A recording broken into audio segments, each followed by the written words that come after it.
Hello வணக்கங்க எல்லாருக்கும். எல்லாம் நல்லா இருக்கிறீங்களா? இன்றைக்கி நம்ம ரேணுகா வீட்டு சமையலில் பீட்ரூட் வச்சு ஒரு சூப்பரான டேஸ்ட்டில் ஒரு பொரியல் தாங்க செய்ய போகிறோம். இது போல் பொரியல் செஞ்சிங்கன்னா பீட்ரூட் பொரியல் திரும்ப திரும்ப இது போல் தான் செய்வீங்க.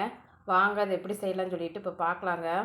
எல்லோரும் பார்த்துட்டு பிடிச்சிருந்துச்சின்னா சேனலை சப்ஸ்கிரைப் பண்ணுங்கள், லைக் பண்ணுங்கள், ஷேர் பண்ணுங்கள், கமெண்ட் பண்ணுங்கள்.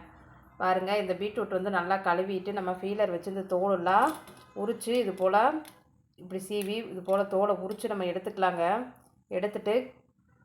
எடுத்துகிட்டு நம்ம இது போல் துருவி எடுத்துக்கலாங்க. எப்பவும் போல் பாருங்கள் எவ்வளோ கலராக இருக்குதுன்னு சொல்லிட்டு பீட்ரூட்டு இது போல் பீட்ரூட் பார்த்து வாங்கினா தான் சாப்பிட்றதுக்கு வந்து நல்லா டேஸ்ட்டாக இருக்குங்க. நல்லா மலையில் விளையிற பீட்ரூட் தான் வந்து இந்த கலர் வந்து நம்மளுக்கு கிடைக்குங்க. இது போல் நம்ம துருவி எடுத்துக்கலாங்க. இதை பாருங்கள், இது போல் துருவி எடுத்துக்கலாங்க. நம்ம அடுப்பத்தை வச்சு நம்ம ஒரு வாணலி வச்சுக்கலாங்க. வாணலி காஞ்சதும் நம்ம தேவையான அளவு எண்ணெய் சேர்த்துக்கலாங்க.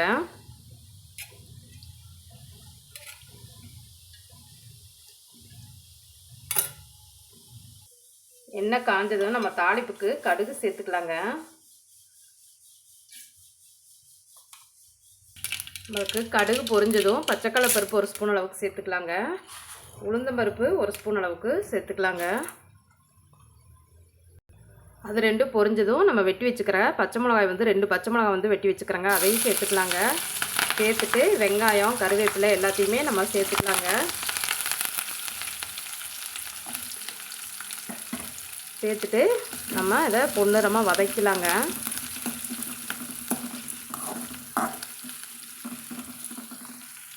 நம்மளுக்கு பொன்னிறமாக சுருண்டு வர ஸ்டேஜுக்கு முன்னாடி இந்த மாதிரி நம்மளுக்கு சுருண்டு வருங்க வெங்காயம்.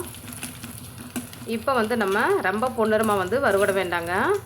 இப்போ வந்து நம்ம இந்த துருவி வச்சுக்கிற பீட்ரூட் வந்து சேர்த்துக்கலாங்க.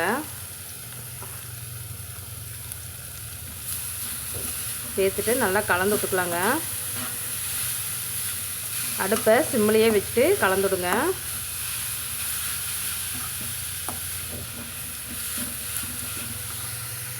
இதில் சுவைக்கு ஏற்ப இப்போ உப்பு சேர்த்துக்கலாங்க. நான் ஒரு 1/2 ஸ்பூன் அளவுக்கு உப்பு சேர்த்துக்கிறேங்க.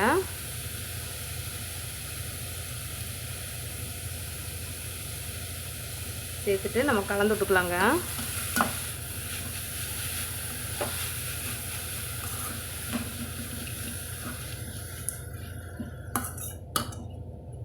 கலந்துவிட்டு இதில் தண்ணி எல்லாம் எதுவுமே சேர்த்த வேண்டாங்க. தண்ணி தொளிக்கவும் வேண்டாங்க.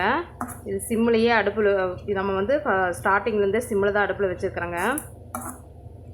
அப்படியே இது வந்து நம்ம தட்டு வச்சு மூடி ஒரு 1 நிமிஷம் 2 நிமிஷம் வரைக்கும் விட்டுறலாங்க. அந்த ஆவிலேயே நம்மளுக்கு அந்த எண்ணெயிலே வெந்து வரட்டுங்க. ஒரு 2 நிமிஷம் இருந்து நம்ம ஓப்பன் பண்ணி கலந்து விட்டுக்கலாங்க. நம்மளுக்கு மெலிசாக நம்ம துருவி எடுத்துருக்கறனால இதிலையே வந்து நம்மளுக்கு வெந்து வந்துடுங்க. அப்போ தான் டேஸ்ட்டாக இருக்குங்க. தண்ணி தொளிச்சோம்னா கலரு சேஞ்ச் ஆயிருங்க, டேஸ்ட்டு வராதுங்க உங்களுக்கு.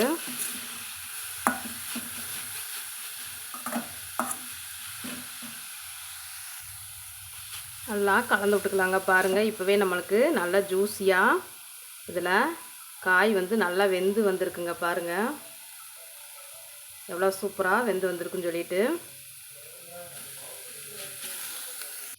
இப்போது நம்ம தேவையான அளவு தேங்காய் துருவல் வந்து இது கூட சேர்த்துக்கலாங்க.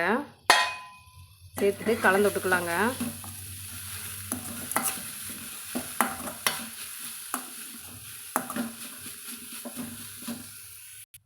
கலந்து விட்டு திருப்பி ஒரு நிமிஷம் மட்டும் நம்ம மூடி வைக்கலாங்க.